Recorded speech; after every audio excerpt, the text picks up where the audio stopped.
this week on Knowing Jesus with Pastor Erik Reed. Half pace, right? No quality if nobody's around to watch, but as soon as the ball shows up, you're like, I'm going to do really good now.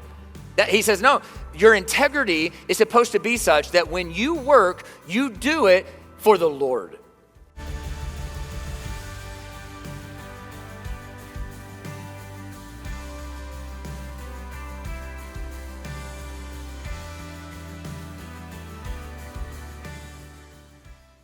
Hey guys, Pastor Erik Reed here. Thank you for tuning in to today's program.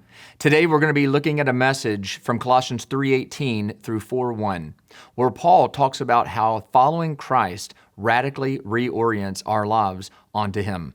We no longer get to call the shots. And so today we're going to look at what that means for us and how we should be living. We hope you enjoy. Colossians chapter 3, verses 18 through 4, verse 1. Wives, submit to your husbands as is fitting in the Lord.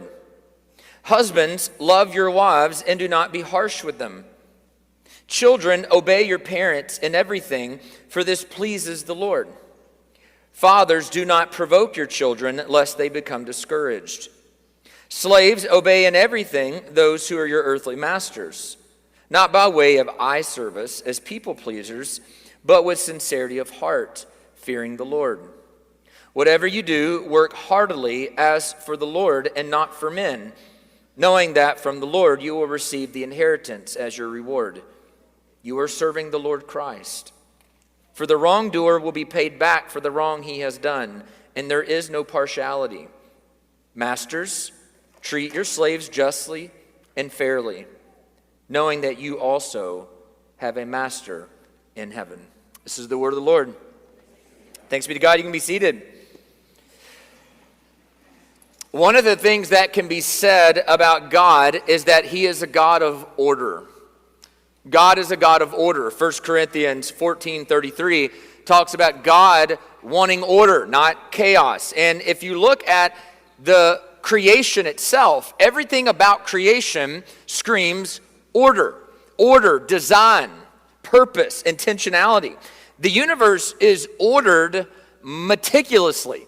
I mean, think about that. Think about how the galaxies, the planets in their rotation, like how many of you have ever stressed that planets are going to collide at some point? You ever had that fear? Probably not. Because there's a sense in which you know God has ordered these planets to rotate the way they do. Not only that, but the Earth itself is tilted at just the right angle, and it rotates at just the right speed to allow for life to exist. It's so meticulous and so ordered that if even one little piece of it was off, life itself would collapse. That's how ordered the universe is. And then when you begin to think about our human bodies, right? Our bodies are ordered and structured in such a meticulous way that there's no questioning design in it. In fact, if the universe wasn't ordered this way, we wouldn't even be able to do science at all. Science is predicated on the fact that things are ordered and act in a certain way, which is why you can actually study scientific inference, right? If it acts this way under these conditions now, it will act this way under these conditions tomorrow and the next day and the next day. And that's how science is even possible, because of its order. Every aspect of life is supposed to be marked with order, including human relationships. Human relationships are marked with order, and there's all kinds of human relationships in which this plays out. They're not left without purpose and design either. However, what we often will do is we will sin and bring chaos to what is supposed to be order. We're good at that part, the sin part. We bring that to the table. In relationships that are meant to be ordered and work in a certain way, our sinfulness throws them into chaos. And the reason we sin is because ultimately we want to overthrow God's design and order in order to assert our own ideas, in order to assert our own ideals even. And what ends up happening is we impose what we think will be best for us and best for others rather than submitting to what God says about these things. Have you ever heard somebody say, or maybe you've ever said this to somebody, know your role? You ever said that or heard anybody say that? You know what I'm talking about? Raise your hand if you're looking at me like, huh, what? I mean, yeah. Know your role. Usually when somebody says that, it's not positive. right? Usually when somebody says that, they're telling you to stay in your lane, right? That they're trying to be nice, maybe be nice, but when they say, hey, know your role, they're saying, hey, you're overstepping your lane, your boundary. You need to know your role. And the truth is we do need to know our role. God has created you with functions and roles that are meant to be played out in particular relationships that he's put you in. And your functioning in that role isn't just what is your duty, but it is what is good in the eyes of God. That's what we've got to learn to understand, is it's not just our duty to do these things, but God calls these things good. So the name of my message this morning is Know Your Role. Following Jesus radically reorients your life. And it's supposed to bring you to a place where you come under his authority and you live the way he calls you to live. And that touches every aspect of life, including our relationships, including how we're supposed to be citizens, how we're supposed to be employees, how we're supposed to be bosses, how we're supposed to be husbands, how we're supposed to be wives, how we're supposed to be parents. In other words, watch this. The gospel touches every single part of our lives. So if you follow Christ, there's an expectation of what obedience to God looks like in these areas, and it requires submission on our end to his word. And so that's what we're going to be looking at this morning. Now, we're going into Colossians 3:18 through 4:1. A little background on Colossians, just to kind of make sure we're all up to speed. If this is your first week here, kind of give you kind of the highlight here. What Paul does in most of his letters is he divides them in half. The first half is doctrine and theology. It's all doctrine and theology, but it's really heavy on the foundations. And then the second half of his letters are usually the practical outworking of those doctrines and theology. In other words, here's who Christ is, and here's what the gospel is. Hey, and here's how you should live your life in light of that is the second half. So you could say it's doctrine and practice. That's how most of his writings are outlined and laid out. And what he wants the church in Colossae to understand, particularly as he goes into what we're talking about today, is how the gospel and being committed to Christ is supposed to order and bring functionality to the relationships that they find themselves in. All Christians have all kinds of relationships in our lives. If you really stop to take inventory, you are in all kinds of different relationships every day. You go in and out of different structures of relationships. Some of them are voluntary relationships, right? Marriage, right? No, unless you were like in an arranged marriage, that was voluntary. Church is voluntary. Nobody forced you to come be a part of this church.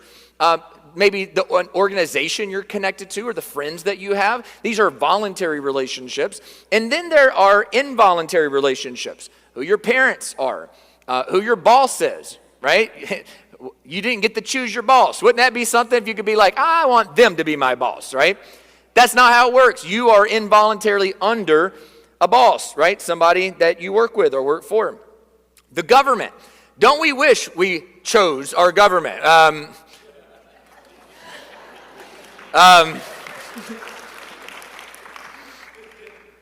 We're going to have some fun with that one today. All of these relationships, voluntary or involuntary, have hierarchies in them. Now, when I say that word hierarchy, right, before I even go any further, most people have an feeling towards that word. We have a visceral reaction to the word hierarchy. But hierarchy isn't a negative word. It's actually just a descriptive word, right? It's only negative because of our culture's response to authority. We don't like authority, so we don't like hierarchy, but God creates hierarchies. God creates hierarchies in relationships. He creates them in the animal kingdom, right? I mean, not every animal is equal. Watch Nat Geo for about 5 minutes, right? Just look and see. There are predators and there are what? There are prey. He creates hierarchy within the animal kingdom. He's created hierarchy within creation. We, as humans, are his image bearers. We are the crown jewel of creation. We are higher than any animal. You know, we won't talk about Brandon's dog sermon right now, but just remember, sorry, Brandon. But remember, we are different than animals. right? We are image bearers of God. So there's a hierarchy there. But God's also created a hierarchy within our relationships. Hierarchies are not bad. The key to understanding hierarchies is that they're inevitable no matter how much you try to remove them. No matter how much you try to remove hierarchies, if you say, you know what, we're just going to get rid of all hierarchies, guys, it doesn't exist. If we were to divide this room up in all kinds of groups based on different types of things, immediately there'd be hierarchy. So for example, if we divide the room up by strength, if we say, okay, we're going to see who's strong, right? Immediately there'd be hierarchy. There'd be people who are stronger than others. And that doesn't inherently make them better. It doesn't inherently make you worse. It's just there's a hierarchy. If we divided it up by, say, smarts, there would be a hierarchy. Not saying where some of you would be on that, but there'd be a hierarchy. If we divide the room up by looks, by beauty, there would be some of us higher up than others of you. Some of us would be up there where the air's thinner, but suffering at the top, you might say. If we divide the room up by cooking ability, you'd have Miss P and then everybody else, right? No matter how you divide groups, you always get hierarchies. There is no escaping that. And what we're going to see today is that when God organizes human relationships, there are hierarchies, and watch this, the hierarchies have nothing to do with value or worth. They have everything to do with function and flourishing. That God designs these relationships to work in such a way that if they're ordered like this, they flourish. If we rebel against that order, they don't. And that's what we're going to see in our text today. So here's what we're going to do. We're actually going to divide up this text the way that he does. There are 3 predominant relationships that he outlines, and then because it's your lucky day, I'm going to give you 2 additional ones. All right? Hey guys, Pastor Erik here. It's a privilege for us to be a resource for helping encourage and strengthening your faith through this ministry. Whether it be just from the television program or accessing our websites, resources, we're thankful that you find this ministry helpful to your faith. One of the ways that we would love to be helpful to your faith and come alongside of you is to also be praying for you. Many of you have different needs that you are facing or confronted with. Some of you are carrying burdens that are heavy loads. We would love to intercede and petition the Lord on your behalf. If you would like to let us know how we can be praying for you, why don't you email the ministry at prayer@kjmen.org. We look forward to hearing from you. So let's begin with husbands and wives. Let's look at 18 and 19 again together. It says, wives, submit to your husbands as is fitting in the Lord. Husbands, love your wives and do not be harsh with them. Both husbands and wives get one verse here. Notice that. One verse apiece on what this looks like. He doesn't exhaust everything. Paul actually talks about this in other letters as well. It's a really common theme in the New Testament of, hey, how does home need to be ordered and shaped in light of the lordship of Jesus? Notice that he says, wives are submit to their husbands. Now, submission is also one of those words that gets us all riled up and hairs on our neck stand up. And, some of you are getting your emails ready right now. But despite how our culture thinks about or treats the word submission, one person submitting to another person is not a value judgment. It is not a statement on worth or ability or any other number of things that we often make it about. Let me give you like an illustration, just, that may help. I want you to imagine like a big name wide receiver, right, on a football team, who is the best player on the team. He makes millions of dollars. He's got endorsement deals. He's on commercials, right? All the things. But at the end of the day, he's still expected to submit to what even his wide receiver coach tells him to do. The wide receiver coach, by the way, who nobody knows the name of and who doesn't even make a fraction of the paycheck that the wide receiver makes. Now, here's the thing. On some teams, they may not make him, force him, or expect him to submit to the wide receiver coach, which then creates issues. It creates issues on the team. And so even submission of this wide receiver to the coach is nothing to do with the value or the worth of that player. It has everything to do with what is the proper ordering of this particular relationship. The Bible says wives are submit to their own husbands. And notice he says this is fitting in the Lord. This is suitable and proper to those who are in Christ. This is the expectation. This is the order of things. Then he says, husbands, you are to love your wives and not be harsh with them. You are to love your wives and not be harsh with them. You're not to abuse your role as the final authority in the home. You're not to use your strength against your wife. You're not to use your strength as an abuse to your wife or as a lording over your wife. You're supposed to use it to serve your role, not to abuse your role. That's why Peter writes about this in 1 Peter 3:7. He says that husbands are supposed to live with their wives in an understanding way, recognizing them as the weaker vessel. Oh boy. Okay, so watch. Shake that one out. I know. All right, so watch. What in the world does he mean by that? He means exactly what he says, as a physically weaker vessel. Notice both of them are vessels, but she is the weaker one. Now, this may be a newsflash for some, but as a whole, men are stronger than, physically stronger, bigger than women. Now, that doesn't mean there's not a woman in here that's not stronger than some dude in here. Guaranteed there is. We're not going to point you out, but we know. Okay? Now watch. As a whole, the way that God has designed us, this is not an evolutionary thing. This is not some kind of, design defect. Men are bigger and stronger.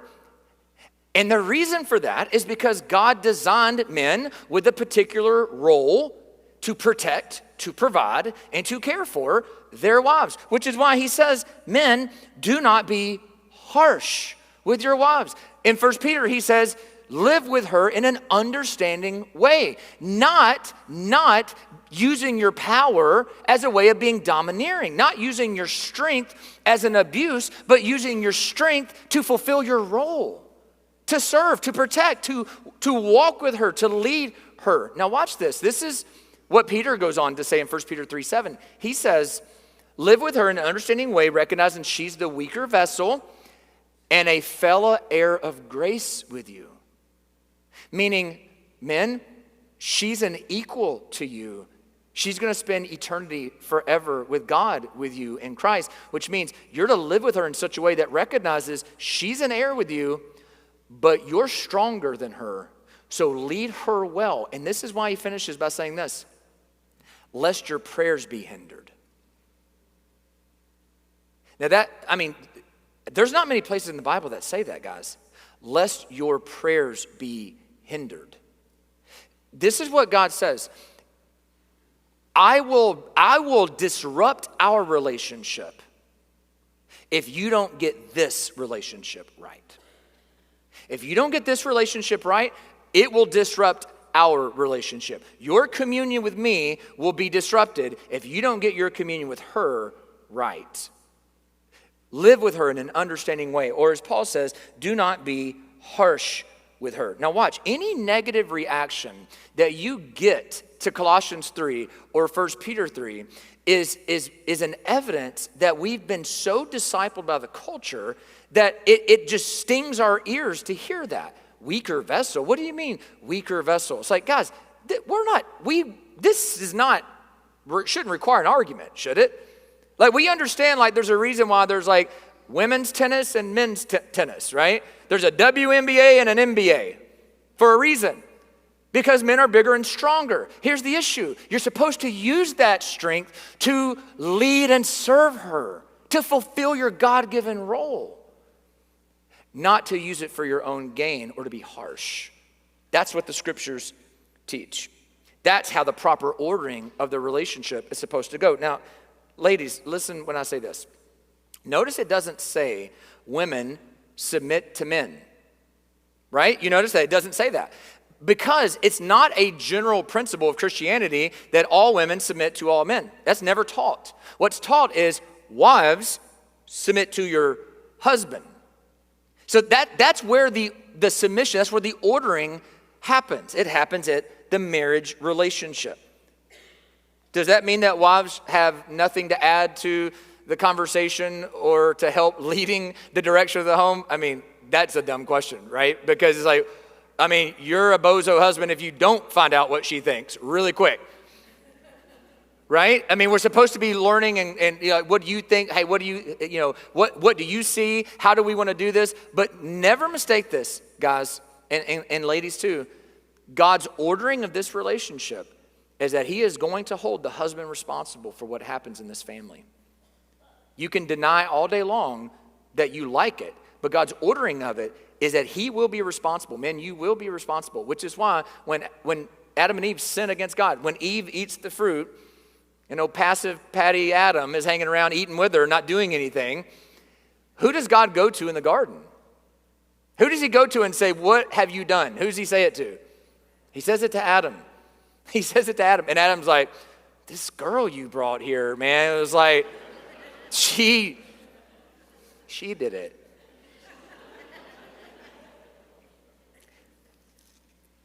Husbands, live with your wives, not being harsh. Not being harsh. There's an order if we are to obey God. Here's the second ordering. We see parents and children. Let's look at verses 20 and 21. It says, children, obey your parents in everything, for this pleases the Lord. Fathers, do not provoke your children, lest they become discouraged. So Paul moves from husbands and wives and the proper ordering of that relationship and our roles within it to parents and children. And he tells children, he says, look, obey your parents in everything. This pleases God. That's the theme of all these this is fitting to the Lord. This pleases God. And he says in everything. Now, when he says the word everything, he means in everything that is proper for a parent to tell a child to do. He doesn't mean in everything as a blanket statement that if a parent told a child to do something wicked and evil and against God, that they're supposed to just say, well, it says in everything in the Bible, so I guess I got to do it. It's everything that's appropriate for a parent to call or command a child to do. That's the proper response, is the child follows, the child obeys. And then he says, fathers, do not provoke your children. Now, this can be blanketed for all parents. But I think it's interesting that he particularly singles out fathers. Do not provoke or exasperate your children. Don't be overly fault-finding. When it says don't exasperate them or provoke them, it doesn't mean you don't get to pick at them. It's like that's a rite of passage. Dads get to do that, right? But what it's saying is you don't need to be overly critical of them. You don't need to be the constant fault finder and never encourage them. Never say, I'm proud of you. Never build them up. Because notice what he says. He says, lest they become discouraged. Dads, I don't think it can be stated enough, the power of your words to your children, the power of our words to our children are a big deal.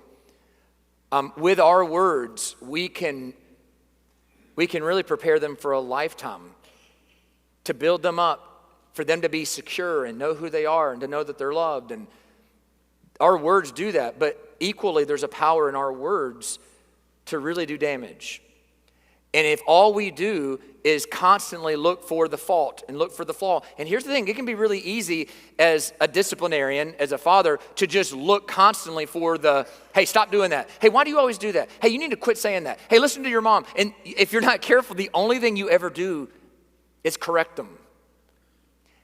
And it can be a discouragement to them and beat them down. And we need to be reminded, as dads, there is a time and a place, and it's proper to discipline. We can't spare the rod lest we really give over our child.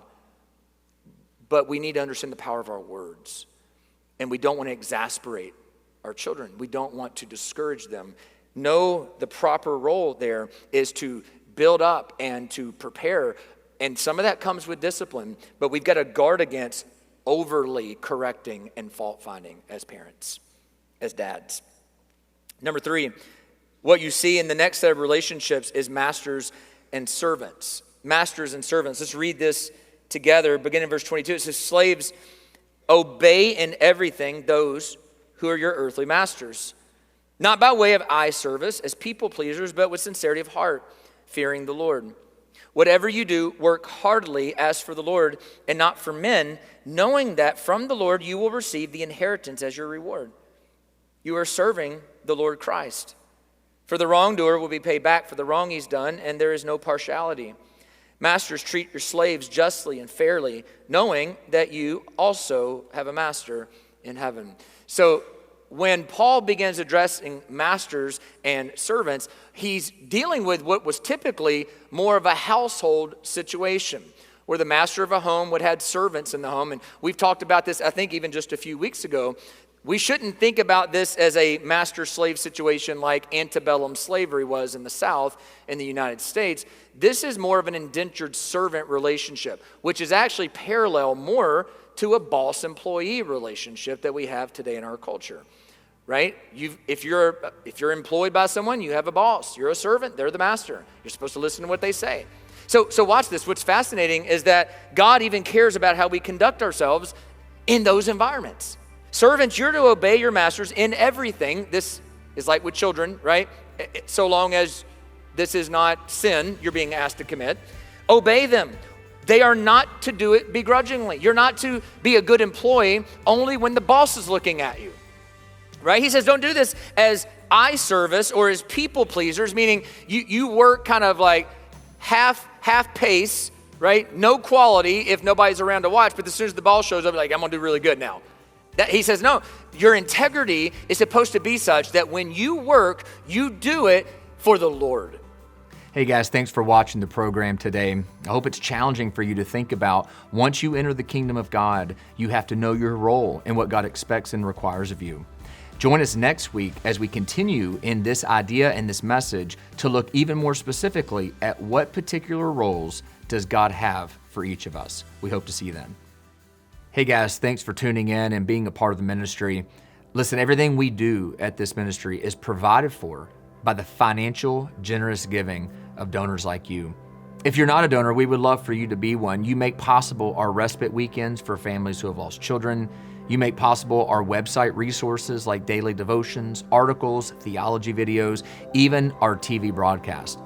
One of the ways that we would like to say thank you for those who are KJM family, which are those who give $10 a month or more to the ministry on a monthly basis. We would love to provide for you some exclusive content. And one of those is what I have for you today. If you get signed up as an ongoing giver with the KJM family, we're going to provide you video, links, and footage of our Debatable Doctrines series that we did on Calvinism. This is hours of content that's not available anywhere else. Only the KJM family who gives and are a part of this ministry's financial support will receive that. If you'd like to receive it, go today to our website, click on the Give button, and set up your ongoing monthly support to the ministry. We'll be super thankful for it, and we'll send you the resource.